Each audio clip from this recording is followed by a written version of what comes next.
Hello everyone, दृष्टि के teaching exam YouTube channel में एक बार फिर से आपका स्वागत है। मैं हूं गीतांजलि शुक्ला। जैसा कि आप सभी जानते हैं, हम यहाँ DSSB के एक खास सेगमेंट पर चर्चा कर रहे हैं, जिसे आप कह सकते हैं कि ये DSSB के लिए एक जियोग्राफी कंसेप्ट टॉक की श्रृंखला है। ठीक है, यानी DSSB के जो सिलेबस हमारे पास मेंशन है, उस सिलेबस में जियोग्राफी के जो टॉपिक मेंशन है, उन टॉपिक को हम यहाँ समझने की कोशिश कर रहे हैं, उनके कंसेप्ट को जानने की कोशिश कर रहे हैं, उनसे जुड़े हुए जो महत्वपूर्ण तथ्य हैं उन्हें जानने की कोशिश करते हैं। ठीक है, तो बेसिकली DSSB यानी दिल्ली अधीनस्थ सेवा चयन बोर्ड, इसमें ज्योग्राफी विषय यानी भूगोल विषय के कंसेप्ट को यहाँ हम देखते हैं इस पूरी सीरीज में। इससे पहले हमने कुछ खास विषयों पर चर्चा की है, जैसे ब्रह्मांड की उत्पत्ति, आकाश गंगाओं का निर्माण, तारों का विकास यानी तारों का जन्म और तारों का विकास। इसके अलावा कुछ परिभाषाएं देखी हैं हमने, जो कि ब्रह्मांड की उत्पत्ति और हमारे सौर मंडल से संबंधित है। फिर हमने सौर मंडल के बारे में समझा। सौर मंडल में जो ग्रह पाए जाते हैं, उन ग्रहों की संख्या, उन ग्रहों की सूर्य से दूरी के क्रम में उपस्थिति, उन ग्रहों की परिक्रमण गति, परिक्रमण काल, उनका घूर्णन, सभी के बारे में हमने जानने की कोशिश इससे पहले वाली वीडियोस में की है। ठीक है, आप उन्हें देखते चलिएगा, क्योंकि आगे जो क्रम होगा वो कहीं ना कहीं उन पर डिपेंड करता है कि प्रीवियस वीडियो में आपने क्या पढ़ा है, ठीक उसका ये आगे का चरण होगा। ठीक, तो आप उन वीडियोस को देख सकते हैं। अब आज हम क्या जानने वाले हैं, तो देखिए, इससे पहले चूंकि हमने सौर मंडल पढ़ा था और सौर मंडल में ही हमारा ग्रह पृथ्वी है, ध्यान रखिएगा। तो पृथ्वी चूंकि एक ग्रह है और ग्रह के रूप में यदि हम बात करें तो सौर मंडल के जितने ग्रह हमने देखे उनमें से एक पृथ्वी है। इंपॉर्टेंट है, क्यों इंपॉर्टेंट है? क्योंकि यहाँ जीवन संभव है, एकमात्र ऐसा ग्रह जहां जीने योग्य सभी विशेषताएं मौजूद हैं। जो जीवन के लिए आवश्यक पर्यावरणीय अनुकूलता है वो यहाँ पाई जाती है। इसके अलावा पर्याप्त मात्रा में जल मौजूद है, पर्याप्त मात्रा में वायुमंडल है, जहां पर जो जीवन के लिए संभव गैसें हैं वे सभी, उनका अनुपात एक निश्चित अनुपात में पाया जाता है। ठीक है, आखिर इस पृथ्वी में ये जिन चीजों के बारे में बात कर रहे हैं, चाहे वह वायुमंडल हो या वह परत जिसे हम स्थल मंडल के रूप में जानते हैं, इनकी उत्पत्ति कैसे हुई है। यानी बेसिकली चूंकि हमने पृथ्वी की उद्भव के बारे में पढ़ा, उद्भव यानी यही, सबसे पहले हमने पृथ्वी की उत्पत्ति देखी। उत्पत्ति के क्रम में हमने देखा कि कैसे सबसे पहले कांट ने अवधारणा दी, फिर लैप्लास की अवधारणा, निहारिकाएं, आकाश गंगाओं, इनका अस्तित्व सामने आता है। ठीक, फिर देखा कि जो सबसे सर्वमान्य थ्योरी है, हालांकि इसमें भी कई अभी विषमताएं मौजूद हैं, big bang theory. Big bang theory को यहाँ स्वीकार किया गया। ब्रह्मांड, आकाश गंगाओं को हमने पढ़ा। अब आज हम जानेंगे पृथ्वी के उद्भव के बारे में। पृथ्वी के उद्भव में हम पृथ्वी में स्थल मंडल का विकास कैसे हुआ, इसे समझने की कोशिश करेंगे। ठीक है, इसके बाद वाली जो क्लास होगी वह जुड़ी होगी पृथ्वी में जलमंडल और वायुमंडल के विकास से, कि उसमें कैसे जलमंडल और वायुमंडल का विकास हुआ है। उससे पहले आज हम समझते हैं स्थल मंडल को। देखिए, हम पृथ्वी की यदि बात करें तो पृथ्वी चूंकि शुरुआती अपने स्टेज में क्या थी, एक वीरान ग्रह थी। ना तो यहाँ जल के बारे में कोई संभावना थी और ना ही यहाँ पर किसी और चीज के बारे में जानकारी थी। ऐसा कहा जाता था कि पृथ्वी पहले चट्टानी स्वरूप में मौजूद थी और जीवन की सभी परिस्थितियां यहाँ नहीं पाई जाती थी। फिर आखिर ऐसा क्या हुआ? कुछ तो बदलाव हुआ होगा, कोई ना कोई प्रक्रिया घटित हुई होगी, कोई ना कोई यहाँ पर प्रोसेस हुई होगी, जिसके माध्यम से पृथ्वी इतना सुंदर ग्रह बना, जहां पर आज वनस्पतियां मौजूद हैं, जहां पर्याप्त मात्रा में जल मौजूद है, जहां स्थलखंड मौजूद है और जीवधारियों का अस्तित्व निकलकर सामने आया। तो इसके पीछे जो प्रोसेस है, जो प्रक्रिया है, जिसके माध्यम से स्थल मंडल का विकास हुआ, उस प्रोसेस और उस प्रक्रिया के बारे में आज हम समझने की कोशिश करेंगे। स्थल मंडल को लिथोस्फीयर बोलते हैं, ध्यान रखिएगा। तो लिथोस्फीयर के निर्माण में, लिथोस्फीयर के विकास में कैसे, कहां, किन चीजों की भूमिका रही है, इसे हम समझने की कोशिश करेंगे। देखिए, चूंकि पृथ्वी पहले चट्टान से निर्मित थी, वीरान थी, लेकिन धीरे धीरे और वहां पर हाइड्रोजन और हीलियम गैस मौजूद थी। हाइड्रोजन और हीलियम गैस के मौजूदगी के फलस्वरूप आगे कई घटनाएं घटित हुई। इन घटनाओं में ध्यान रखिएगा वायुमंडल का विकास हुआ। वायुमंडल के निर्माण के बाद भी लाखों वर्षों की एक प्रक्रिया, एक प्रोसेस चलती रही। बाद में यहाँ जलमंडल का विकास हुआ, ओशनिक क्रस्ट का फॉर्मेशन हुआ और आगे ये प्रोसेस चलती रही। फिर हमने देखा महाद्वीपीय क्रस्ट का भी निर्माण हुआ।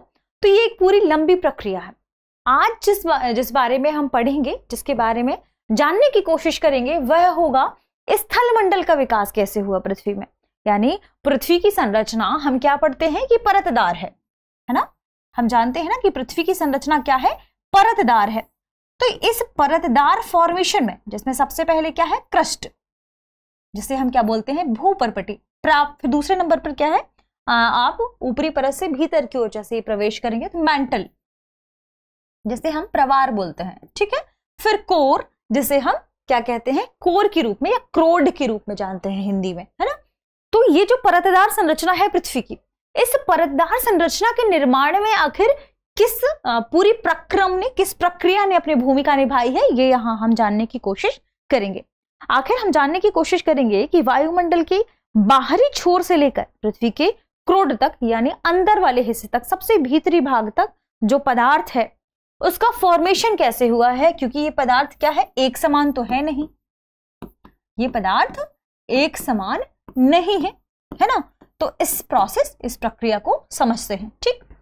देखिए, सबसे पहले जब हमने ब्रह्मांड की उत्पत्ति के बारे में देखा और तारों के जन्म के बारे में देखा, फिर हम आगे बढ़ते हैं, हम देखते हैं सौरमंडल का फॉर्मेशन होता है। सौरमंडल के फॉर्मेशन में 8 ग्रह हैं, लेकिन कई अन्य छोटे छोटे ग्रहाणु मौजूद हैं। ध्यान रखिएगा, ग्रहों का फॉर्मेशन कैसे हुआ है, ग्रहों का फॉर्मेशन हुआ है छोटे छोटे ग्रहाणुओं से। अब आप यहां मुझसे यह सवाल कर सकते हैं कि ग्रहाणु क्या होते हैं। तो ध्यान रखिएगा, देखिए, यदि यह पृथ्वी है और यह छोटा सा हिस्सा है, तो जो छोटे छोटे आप टुकड़े देख रहे हैं, ये छोटे से छोटे छोटे टुकड़े ही ग्रहाणु हैं। इन ग्रहाणुओं के आपस में संहत होने से, आपस में इकट्ठा होने से ग्रहों का निर्माण होता है, ठीक है।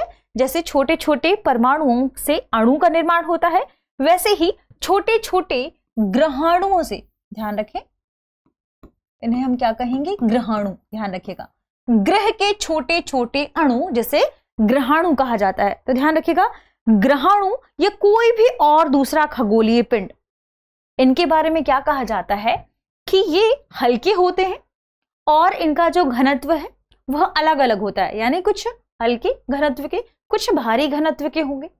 इनका घनत्व, ध्यान रखें, क्या है, अलग अलग है, जिसके बारे में हमने अभी समझा। क्या कि एक तो छोटे छोटे टुकड़े हैं ग्रहाणु, और कोई भी अन्य खगोलीय पिंड, चाहे वह ग्रहाणु हो या कोई भी अन्य खगोलीय पिंड, छोटे छोटे होते हैं। इनके ये तक तो ये घने भी हो सकते हैं बहुत, और हल्के भी। ध्यान रखिए, घने व हल्के दोनों ही प्रकार के हो सकते हैं, ठीक है। किसके बारे में पढ़ रहे हैं, ग्रहाणुओं के बारे में। हल्के, ये या तो छोटे छोटे या भारी। हल्के और भारी दोनों ही पदार्थों का क्या है, मिश्रण है। यानी ये घने भी मिल सकते हैं आपको, हल्के भी मिल सकते हैं। इन पदार्थों के मिश्रण से चूंकि ग्रहाणुओं का निर्माण हुआ है, और जब यही ग्रहाणु क्या होते हैं और आपस में संहत होते हैं और आपस में जुड़ते हैं, तो किसका निर्माण होता है, ग्रह का निर्माण होता है, ठीक है। चूंकि जब हम उल्का पिंड के बारे में पढ़ रहे थे तो हमने देखा था कि उल्का पिंड के टुकड़े जो प्राप्त हुए हमें, उन टुकड़ों के आधार पर हमने देखा कि कैसे पिंडों का निर्माण हुआ है, कैसे ग्रहों का निर्माण हुआ है। उससे हमने क्या निकाला कि ग्रहाणु या छोटे छोटे खगोलीय पिंडों जो कि हल्के और भारी घनत्व के हो सकते हैं, इनके निर्माण होने से, इनके मिलने से, इनके संहत होने से ही ग्रहों का निर्माण हुआ है। तो ग्रहाणुओं के मिलने से किसका निर्माण होता है, ग्रहों का निर्माण होता है। उसमें से एक ग्रह क्या है, हमारी पृथ्वी है। ध्यान रखिएगा, एक ग्रह क्या है, हमारी पृथ्वी है। अब चूंकि हमने क्या देखा कि जो ग्रहाणु है इनका घनत्व क्या है, हल्के भी हैं ये और ये भारी भी हैं। दोनों तरीके का इसमें क्या मौजूद है, मिश्रण मौजूद है। मिश्रण मौजूद है, यानी हल्के भी ग्रहाणु हैं कुछ और कुछ भारी ग्रहाणु भी यहां पाए जाते हैं। यानी हमारी पृथ्वी की जो संरचना हुई है, पृथ्वी के निर्माण में जो प्रक्रम हुआ है, प्रक्रम या प्रक्रिया हुई है, तो पृथ्वी की संरचना, पृथ्वी के निर्माण में भी जिस प्रक्रम का इस्तेमाल हुआ है वह यही संकल्पना है, ग्रहाणुओं वाली संकल्पना ही है कि ग्रहाणुओं के इकट्ठा होने से, ग्रहाणुओं के संहत होने से, साथ में आने से क्या हुआ है, पृथ्वी की संरचना हुई। पृथ्वी के प्रक्रम के बारे में हम क्या कह सकते हैं कि पृथ्वी का प्रक्रम भी इसी के अनुरूप हुआ। ठीक, सामान्य शब्दों में समझिए कि पृथ्वी का फॉर्मेशन या पृथ्वी का निर्माण किस प्रक्रिया के माध्यम से हुआ है? ग्रहणों के इकट्ठा होने की प्रक्रिया के माध्यम से। तो इस तरीके से क्या फॉर्मेशन हुआ? पृथ्वी का फॉर्मेशन हुआ। इसे हमने समझने की कोशिश की। अब यह सबसे इंपॉर्टेंट बात क्या है कि आखिर इन ग्रहाणुओं के बीच में ऐसा कौन सा बल कार्य कर रहा था जिसकी वजह से ये क्या हुए हैं? इकट्ठे हुए हैं। तो ग्रहाणुओं के बीच में जो छोटे छोटे हल्के और भारी दोनों ही घनत्व के मिश्रण वाले ग्रहाणु हैं, इनके बीच में क्या हुआ? गुरुत्वाकर्षण बल कार्य कर रहा था। ध्यान रखिएगा, ग्रहाणु जो एक दूसरे से कोई भी खगोलीय पिंड जो एक दूसरे से इकट्ठे हुए हैं, ये किस वजह से इकट्ठे हुए हैं? गुरुत्वाकर्षण बल की वजह से। जो यहां पर ग्रेविटेशनल फोर्स कार्य कर रहा था, गुरुत्वाकर्षण बल कार्य कर रहा था। इन गुरुत्वाकर्षण बल की वजह से ही, इस गुरुत्व बल की वजह से ही ये ग्रहाणु क्या हुए हैं? इकट्ठा हुए हैं। और जिस पदार्थ से ये ग्रहाणु मिलकर बने हैं, इस गुरुत्वाकर्षण बल ने इस पदार्थ को क्या किया? प्रभावित किया। जब ये ग्रहाणु एक दूसरे के साथ इकट्ठा होते हैं, एक दूसरे के नजदीक आते हैं, तो ये इसके भीतर जो पदार्थ मौजूद है उस पदार्थ को प्रभावित करता है। ध्यान रखिएगा, जैसे ही ये ग्रहाणु, जब ये ग्रहाणु क्या हुए? एक साथ आए, एक साथ इकट्ठा आए, तब गुरुत्वाकर्षण बल के माध्यम से संहत होते इन ग्रहाणुओं में जो पदार्थ है वह पदार्थ क्या हुआ? प्रभावित हुआ। और जैसे ही वह पदार्थ अंदर का क्या हुआ? प्रभावित हुआ। उस पदार्थ के प्रभावित होने से ऊष्मा उत्पन्न हुई। बहुत अधिक क्या हुई? ऊष्मा उत्पन्न हुई। ना केवल ऊष्मा उत्पन्न हुई बल्कि इसके टेम्परेचर में भी क्या हुई? वृद्धि हुई। तो आप क्या कह सकते हैं यहां पर कि इन पदार्थों के या इन छोटे छोटे ग्रहाणुओं के इकट्ठा होने की वजह से जो गुरुत्व बल कार्य कर रहा था, जो गुरुत्वाकर्षण बल कार्य कर रहा था, गुरुत्व बल के कारण ही इसके भीतर जो पदार्थ प्राप्त हो रहा था वह उस पदार्थ में क्या हुआ? परिवर्तन देखने को मिला। वह पदार्थ प्रभावित हुआ और इसकी वजह से बहुत अधिक मात्रा में या अत्यधिक मात्रा में क्या हुई? ऊष्मा उत्पन्न हुई। बहुत अधिक मात्रा में चूंकि ऊष्मा उत्पन्न हुई, तो अब ये जो पदार्थ है जो हमें ग्रह के रूप में मिल रहा है, इस पदार्थ में क्या हुआ? इस पदार्थ की वजह से, चूंकि इस पदार्थ से मिलने से क्या हुआ? ग्रह का निर्माण हुआ। ये जो ग्रह हमें प्राप्त हो रहा है ये क्या है? पिघली हुई अवस्था में है, लेकिन आंशिक रूप से पिघली हुई अवस्था में।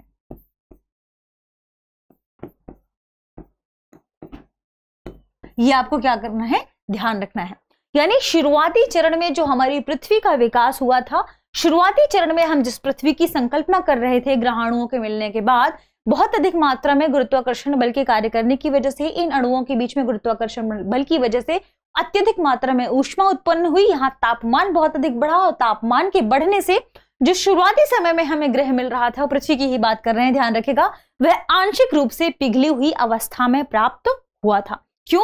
क्योंकि ताप बढ़ा और जैसे ही ताप बढ़ा तो इस ताप की वजह से इसमें जो पदार्थ है वह पदार्थ क्या हुआ? पिघलने लगा। इस ताप की अधिकता की वजह से, इस पूरे पदार्थ की पिघलने की वजह से, अत्यधिक ताप के कारण पृथ्वी हमें आंशिक रूप से द्रव अवस्था में प्राप्त हुई। ध्यान रखिएगा, आंशिक रूप से द्रव अवस्था में, या आप कह सकते हैं पिघली हुई अवस्था में प्राप्त हुई। ठीक है, ये हम किसके बारे में बात कर रहे हैं अभी? आंशिक रूप से जो हमारे पास पृथ्वी मौजूद है, कब? शुरुआती समय में द्रव अवस्था में मौजूद है, उसकी हम बात कर रहे हैं। बिल्कुल शुरुआती समय की बात कर रहे हैं। और अत्यधिक ताप की वजह से ही, ध्यान रखिएगा, चूंकि ताप बहुत अधिक बढ़ रहा है, तो अत्यधिक ताप की वजह से ही हमें क्या देखने को मिला कि चूंकि हमने देखा कि जो ग्रहाणु है वे हल्के भी है और भारी भी है। कुछ का घनत्व क्या है? बहुत भारी है, और कुछ का घनत्व क्या है? हल्का है। तो जो हल्के और भारी मिश्रण वाले पदार्थ था, मिश्रण वाला पदार्थ है, वह क्या हुआ? डिवाइड होना शुरू हो गया, डिफरेंट होना शुरू हो गया। इनका डिफरेंशिएशन यानी विभेदन हुआ। ध्यान रखिएगा, यहां एक शब्द बहुत इंपॉर्टेंट है, विभेदन। विभेदन क्या है? डिफरेंशिएशन क्या है? इसका मतलब है डिफरेंशिएशन, ध्यान रखिएगा, डिफरेंशिएशन। अब यहां डिफरेंशिएशन शब्द इंपॉर्टेंट है, क्यों? क्योंकि जो आंशिक रूप से द्रव पाया जा रहा था, जो पदार्थ पाया जा रहा था पृथ्वी में, उसमें डिफरेंशिएशन शुरू हुआ। उसमें जो भारी और हल्के घनत्व वाले जो पदार्थ थे वे अलग अलग होने लगे। अलग अलग कैसे हुए कि जो पृथ्वी है उसमें जो भारी घनत्व वाला पदार्थ था वो केंद्र की ओर जाने लगा, ध्यान रखिएगा, भारी घनत्व वाला पदार्थ, और जो हल्का घनत्व वाला पदार्थ था वह बाहर की ओर आने लगा। इस पूरे पिघली हुई अवस्था के बाद की स्थिति, यानी पृथ्वी के फॉर्मेशन के पहले और फॉर्मेशन के बाद की स्थिति ध्यान रखिएगा। तो इस समय क्या हुआ, द्रव अवस्था के बाद जब विभेदन हुआ, क्योंकि ताप का दो चीजों पर प्रभाव पड़ा, ध्यान रखिएगा, बहुत अधिक मात्रा में ऊष्मा और ताप की वजह से पहला हमें आंशिक रूप से द्रव वाला पदार्थ मिला, पृथ्वी के बारे में हम चर्चा कर रहे हैं। दूसरा कि इसके बहुत अत्यधिक ताप की वजह से हमें क्या देखने को मिला, विभेदन देखने को मिला। हल्के और भारी घनत्व वाला जो मिश्रण मौजूद था, इस मिश्रण में क्या हुआ, अंतर देखने को मिला। इस मिश्रण में मिश्रण वाले जो अलग अलग मिश्रण वाले घनत्व के पदार्थ थे उसमें घनत्व का अंतर देखने को मिला। और जब हमने देखा कि इसमें घनत्व में अंतर है ना, यानी हल्के और भारी घनत्व के मिश्रण वाले पदार्थ में हमने क्या देखा, अंतर हुआ, तो इसी अंतर के कारण ये क्या हो गए, ये पदार्थ अलग अलग हो गए। और अलग अलग में हमने क्या देखा कि केंद्र में भारी पदार्थ इकट्ठा हुआ और जो हल्का पदार्थ था घनत्व वाला, यह क्या हुआ, यह बाहर वाले क्षेत्र में इकट्ठा हो गया। इससे हमने क्या कहा, विभेदन। ठीक, पृथ्वी का यह हिस्सा जहां बीच में भारी पदार्थ है और भारी घनत्व वाला पदार्थ है, और बाहर क्या है, हल्का घनत्व वाला पदार्थ या हल्के घनत्व वाला पदार्थ। ठीक, ये हुई विभेदन की पहली स्थिति, पहली अवस्था। फिर कुछ समय के बाद एक बहुत भारी पिंड पृथ्वी से टकराता है। ठीक, और उस पिंड के पृथ्वी से टकराने की वजह से, ध्यान रखिएगा, एक बड़ा पिंड, खगोलीय पिंड क्या हुआ, पृथ्वी से टकराया। पृथ्वी और इसके बीच में क्या हुई, टक्कर हुई। तो दूसरी अवस्था आती है विभेदन की, जिसे हम विभेदन की, डिफरेंशिएशन की, विभेदन की द्वितीय अवस्था कहते हैं। और विभेदन की द्वितीय अवस्था के फलस्वरूप ही क्या होता है, चंद्रमा का निर्माण होता है, जो कि पृथ्वी का क्या है, उपग्रह है। चंद्रमा का निर्माण होता है। तो जब बहुत तेज गति से या बहुत तीव्र गति से इस पिंड का पृथ्वी से टक्कर होता है, टक्कर की वजह से बहुत अधिक मात्रा में ऊष्मा उत्पन्न होती है। जब बहुत अधिक मात्रा में ऊष्मा उत्पन्न होती है तो पृथ्वी फिर से कहां आई, द्रव अवस्था में आई, फिर से पिघली हुई अवस्था में आई। यहां तापमान क्या हो गया, बहुत अधिक मात्रा में तापमान बढ़ गया, और बहुत अधिक मात्रा में तापमान के बढ़ने से द्वितीय विभेदन की द्वितीय अवस्था के फलस्वरूप क्या होगा, एक हिस्सा पृथ्वी का टूट कर बाहर आ गया पिंड के रूप में, जो क्या था, चंद्रमा। और वो पृथ्वी के चारों ओर क्या करने लगा, परिक्रमा करने लगा। वह चंद्रमा था जो पृथ्वी का उपग्रह कहलाया। पृथ्वी चूंकि बहुत अधिक मात्रा में तापमान बहुत तेज था, अत्यधिक ताप थी, तो इसकी वजह से पृथ्वी फिर से क्या हुई, द्रवित हुई। ध्यान रखें, सबसे इंपॉर्टेंट बात क्या, बहुत अधिक ताप की वजह से पृथ्वी द्रव अवस्था में परिवर्तित हुई। और जब द्वितीय विभेदन की प्रक्रिया हुई तो इसमें क्या हुआ, जो पृथ्वी थी वह विभिन्न परतों में डिवाइड हो गई। अब पृथ्वी में क्या हुआ, फॉर्मेशन कैसा हुआ कि अब जो हमने अभी दो भागों में देखा था, बीच में भारी घनत्व वाला पदार्थ और इसके चारों ओर हल्के घनत्व वाला पदार्थ, अब यही पृथ्वी क्या हो गई, विभिन्न परतों में डिवाइड हो गई। दो परत की वजह से अब दो परत की बजाय अब इसमें और अधिक परतें निकलकर सामने आई।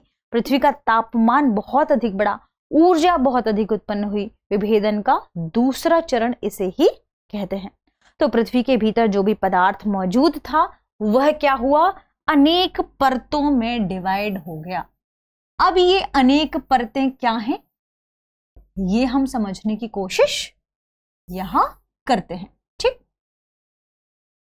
अनेक परतों से तात्पर्य यहां विभिन्न परतों के संदर्भ में है। विभिन्न परतों का मतलब ध्यान रखिएगा, घनत्व के आधार पर जो सबसे भारी घनत्व वाली परत थी वह थी कोर। जिसे हम क्या कहते हैं हिंदी में क्रोड। जो क्रोड था वह दो हिस्सों में डिवाइड हुआ, एक तो इनर क्रोड और दूसरा आउटर क्रोड या आउटर कोर। जो सबसे भारी घनत्व वाला पदार्थ था वह पृथ्वी के सबसे आंतरिक भाग में आया, जिसे हम कोर कहते हैं। कोर दो हिस्सों में डिवाइड है, आंतरिक कोर और बाह्य कोर। ठीक, फिर थोड़ा सा कम घनत्व वाला पदार्थ आया कहां पर, मेंटल में, जिसे हम प्रावार कहते हैं। ध्यान रखें, इसे मेंटल ही लिखिए, मेंटल। ठीक है, तो जो दूसरी परत थी वह क्या थी, मेंटल, ध्यान रखिएगा। फिर जो सबसे कम घनत्व वाला पदार्थ था वह बाहर की ओर आया, जिसे हम बोलते हैं भूपर्पटी। सबसे इंपॉर्टेंट बात समझिए, पर्पटी, ये ऊपर वाला हिस्सा, ये पृथ्वी का सबसे ऊपर हिस्सा कहलाता है पर्पटी। ध्यान रखें, ठीक है, भूपर्पटी। यहां का जो घनत्व है वह सबसे कम है। तो पृथ्वी के बारे में एक खास बात कि पृथ्वी में जैसे ही आप भूपर्पटी से अंदर की ओर प्रवेश करेंगे घनत्व में बढ़ोतरी होती जाएगी। पृथ्वी के आंतरिक भाग में सबसे भारी घनत्व वाले पदार्थ जैसे लोहा मौजूद है सबसे भीतर। ठीक है, ध्यान रखिएगा, लोहा। ठीक, Fe। इंपॉर्टेंट बात और कि जैसे ही आप पृथ्वी से अंदर की ओर से बाहर की ओर आएंगे, पृथ्वी के आंतरिक भाग से बाहर की ओर आएंगे, घनत्व क्या हो रहा है, कम होता जाता है। तो दोनों चीजें आपको याद रखनी है, ये आपके लिए इंपॉर्टेंट है। किन किन क्षेत्रों के बारे में क्या क्या आपको ध्यान रखना है। सबसे पहले पृथ्वी के सबसे बाहरी हिस्से को हम भूपर्पटी कहते हैं, जिसे इंग्लिश में क्रस्ट कहा जाता है। फिर दूसरा आप ध्यान रखिएगा, पृथ्वी में जैसे ही आप बाहर से अंदर की ओर प्रवेश करेंगे, आंतरिक भाग में प्रवेश करेंगे, तो जो दूसरे नंबर का आपको हिस्सा मिलेगा, पृथ्वी का भाग मिलेगा, वह है मेंटल, जिसे प्रावार कहते हैं। और तीसरे नंबर पर आपको मिलेगा कोर, जिसे हम क्रोड के नाम से जानते हैं। सबसे पहले भूपर्पटी, फिर मेंटल, फिर अंदर आउटर कोर और सबसे लास्ट में अंदर इनर कोर। ठीक है, ध्यान रखें। आगे अब जब हम पृथ्वी की विभिन्न परतों के बारे में बात करेंगे, पृथ्वी की संरचना के बारे में बात करेंगे, तो हम देखेंगे कि जो क्रस्ट है इसे भी दो भागों में डिवाइड किया गया है, मेंटल को भी दो भागों में डिवाइड किया गया है और कोर को तो दो भागों में डिवाइड किया ही गया है। तो इस तरीके से हमने क्या समझने की कोशिश की कि कैसे स्थल मंडल का विकास हुआ, कैसे स्थल मंडल बना हमारी पृथ्वी में। ठीक है, तो इंपॉर्टेंट बात कि स्थल मंडल के विकास में देखिए इतनी लंबी प्रोसेस हुई, यानी विभेदन की हमें दो क्रियाएं देखने को यहां मिली है। ये आपको क्या करना है, ध्यान रखना है। तो विभिन्न जितनी भी हमने भी परतें पढ़ी, इन तीनों परतों के बारे में जितना अंतर है वो आगे हम अगले वीडियोस में क्लियर करते रहेंगे, उनके बारे में पढ़ते रहेंगे। तो आज हमने क्या जानने की कोशिश की, कैसे पृथ्वी में विकास हुआ, कैसे पृथ्वी में उद्भव हुआ और उद्भव में सबसे पहले स्थल मंडल की संकल्पना कैसे आई। अगले वीडियो में हम जलमंडल और वायुमंडल के बारे में भी जानने की कोशिश करेंगे। मिलते हैं अगले वीडियो में, तब तक आप पढ़ते रहें, रिवीजन करते रहें। शुक्रिया।